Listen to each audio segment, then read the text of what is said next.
Ron Perlman had it tough when starting out in acting.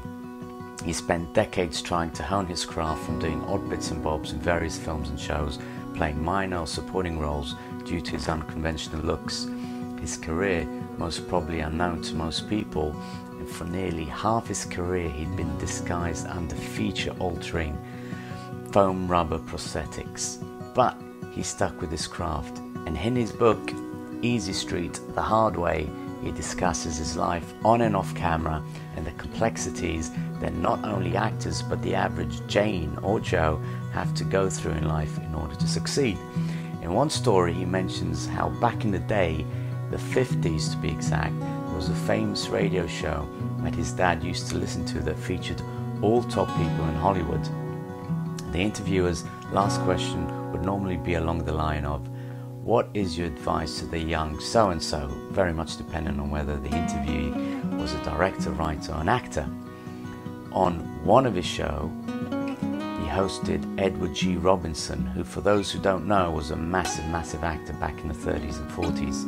So when the host got to the final question, Eddie said, "I would tell the young actor to develop tastes for the finer things in life and to study them and to begin to surround yourself with them.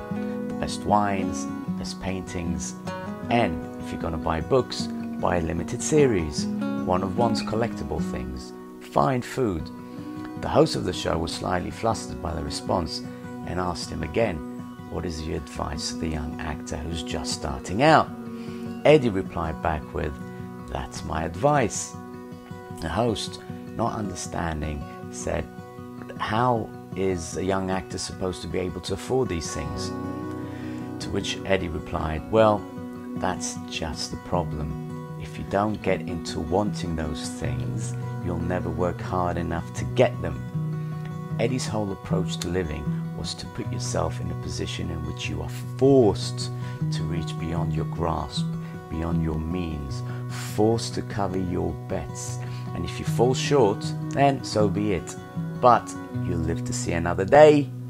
Even though that advice was given more than half a century ago, it still holds true to this day and for the next half a century and beyond.